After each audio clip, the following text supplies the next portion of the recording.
Hello aspirants, welcome to free job guide Telugu YouTube channel. ఇవాళ వీడియోలో bank of Maharashtra నుంచి journalist officer పోస్టుకు సంబంధించి ఒక నోటిఫికేషన్ అయితే రావడం జరిగింది.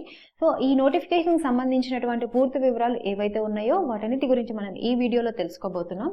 ఇక్కడ చూసినట్లయితే ఆల్రెడీ మీకు పోస్ట్ నేమ్ చెప్పేశాను, తర్వాత ఎన్ని నెంబర్ ఆఫ్ వేకెన్సీస్ ఉన్నాయి, తర్వాత ఇంపార్టెంట్ డేట్స్ ఏంటి, శాలరీ ఏంటి, ఎలిజిబిలిటీ క్రైటీరియా ఏంటి, స్కీమ్ ఆఫ్ ద ఎగ్జామినేషన్ అనేది ఏ విధంగా ఉంటుంది ఈ ఉద్యోగాలకు సంబంధించి అనేటువంటి అంశాలన్నీ కూడా మనం ఈ వీడియోలో తెలుసుకుందాం. ఇక్కడ చూసినట్లయితే ఇది జర్నలిస్ట్ ఆఫీసర్ స్కేల్ 2 పోస్టులకు సంబంధించినటువంటి నోటిఫికేషన్ అనమాట. టోటల్ గా 500 పోస్టులకు కాను ఈ నోటిఫికేషన్ అనేది రిలీజ్ కావడం జరిగింది. ఎలిజిబిలిటీ క్రైటీరియా విషయానికి వస్తే ఎవరైతే బ్యాచిలర్ డిగ్రీ కానివ్వండి, ఇంటిగ్రేటెడ్ డ్యూయల్ డిగ్రీ చేసి ఉంటారో విత్ 60% ఆఫ్ మినిమం మార్క్స్, డిగ్రీలో 60% మార్క్స్ అనేది రావాలన్నమాట. దీంతో పాటు 3 years of relevant experience in any kind of private banking కానివ్వండి, లేదంటే పబ్లిక్ బ్యాంక్స్ లో కానీ వర్క్ చేసినటువంటి ఎక్స్పీరియన్స్ ఎవరికైతే ఉంటుందో వాళ్ళందరూ కూడాను ఈ ఉద్యోగాలకి అప్లై చేసుకోవచ్చు అనమాట. దీని తర్వాత శాలరీ విషయానికి వస్తే వీళ్ళకి స్టార్టింగ్ 64,800 రూపాయలు అనేది పర్ మంత్ శాలరీ అనేది ఉంటుందన్నమాట. అదేవిధంగా వీళ్ళు రిటైర్ అయ్యే టైంకి 93,960 రూపాయలు అనేది వీరి యొక్క శాలరీ అనేది ఉంటుంది. దీని తర్వాత coming to the pattern of the examination. Pattern of the examination చూసినట్లయితే ఆన్లైన్ టెస్ట్ కండక్ట్ చేస్తారు. ఎవరైతే ఆన్లైన్ టెస్ట్ క్వాలిఫై అవుతారో వాళ్ళకి ఇంటర్వ్యూ అనేది కండక్ట్ చేయడం జరుగుతుంది అనమాట. సో ఈ ఆన్లైన్ టెస్ట్ అనేది మనకి నార్మల్గా బ్యాంక్ ఎగ్జామ్స్కి ఏమేంటాయి, క్వాంటిటేటివ్ యాప్టిట్యూడ్, రీజనింగ్, తర్వాత రెస్పెక్టివ్ ఏదైతే సబ్జెక్ట్ ఉంటుందో పర్టికులర్ సబ్జెక్ట్కి సంబంధించినటువంటి ప్రశ్నలు, దాని తర్వాత ఇంగ్లీష్ నాలెడ్జ్కి సంబంధించినటువంటి ప్రశ్నలు అనేవి వస్తాయి అనమాట. టోటల్గా 100 క్వశ్చన్స్ అనేవి ఇవ్వడం జరుగుతుంది. ఎవరైతే ఈ ఆన్లైన్ టెస్ట్ క్వాలిఫై అవుతారో వాళ్ళకి ఇంటర్వ్యూ అనేది కండక్ట్ చేసి ఈ ఉద్యోగాలకి ఎంపిక చేయడం జరుగుతుంది అనమాట. ఇది ప్యాటర్న్ ఆఫ్ ద ఎగ్జామినేషన్ అనేది ఈ ఉద్యోగాలకు సంబంధించి ఈ విధంగా ఉంది.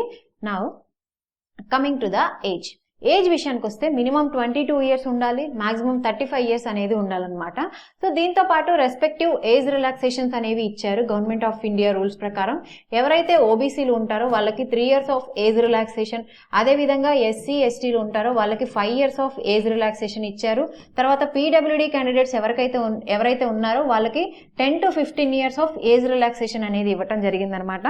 సో దీని తర్వాత డేట్ ఆఫ్ అప్లికేషన్ విషయానికి వస్తే అప్లికేషన్ డేట్ అనేది ఇవాళ నుంచి అప్లికేషన్ డేట్ అనేది స్టార్ట్ అవుతుంది. లాస్ట్ డేట్ ఆఫ్ అప్లికేషన్ వచ్చేసరికి 30th of August. ఆగస్టు 30 లోపు మనం ఈ ఉద్యోగాలకు సంబంధించి అప్లికేషన్ అనేది అప్లై చేసుకోవాల్సి ఉంటుంది. అప్లికేషన్ ఫీ విషయానికి వస్తే అన్రిజర్వ్డ్, ఈడబ్ల్యూఎస్, ఓబీసీ క్యాండిడేట్స్ ఎవరైతే ఉన్నారో వాళ్ళకి 1,180 రూపాయలు అనేది అప్లికేషన్ ఫీగా ఉందన్నమాట. ఎవరైతే ఎస్సీ ఎస్టీ పీడబ్ల్యూడీ క్యాండిడేట్స్ ఉంటారో వాళ్ళకి 118 రూపాయలు అనేది అప్లికేషన్ ఫీ అనేది ఉంది. అప్లికేషన్ లింక్ అనేది కూడా నేను మీకు కింద డిస్క్రిప్షన్ లో మెన్షన్ చేస్తాను. సో ఎవరైతే ఇంట్రెస్టెడ్ క్యాండిడేట్స్ ఉన్నారో వాళ్ళు ఎవరు కూడాను, అదేవిధంగా ఎలిజిబుల్ క్యాండిడేట్స్ ఉన్నారో వాళ్ళు కూడాను ఈ అవకాశాన్ని అస్సలు మిస్ చేసుకోకండి. సో ఇది బ్యాంక్ ఆఫ్ మహారాష్ట్రకు సంబంధించి వచ్చినటువంటి జర్నలిస్ట్ ఆఫీసర్ స్కేల్ 2 పోస్టులకు సంబంధించినటువంటి పూర్తి వివరాలు. ఇంకా మీకు ఈ నోటిఫికేషన్ కి సంబంధించి ఎటువంటి డౌట్స్ ఉన్నా కానీ నాకు కమెంట్ బాక్స్ లో కమెంట్ చేయండి, నేను మీకు వెంటనే రిప్లై ఇస్తాను. ఇలాంటి అప్డేట్స్ అన్ని కూడాను త్రూ ఇన్ఫోగ్రాఫిక్స్ రూపంలో నేను మీకు ఎప్పటికప్పుడు టెలిగ్రామ్ ఛానల్లో పోస్ట్ చేస్తూ ఉంటానన్నమాట. టెలిగ్రామ్ ఛానల్లో ఎవరైతే జాయిన్ అవ్వలేదో వాళ్ళందరి కోసం టెలిగ్రామ్ లింక్ అనేది కూడా నేను మీకు కింద డిస్క్రిప్షన్ లో మెన్షన్ చేస్తాను. మీరు టెలిగ్రామ్ ఛానల్లో జాయిన్ అవ్వచ్చు. సో ఇది మనకి ఇవాల్టి వీడియో. ఇలాంటి మరిన్ని జాబ్ అప్డేట్స్ కోసం please follow our free job guide Telugu YouTube channel. Thank you.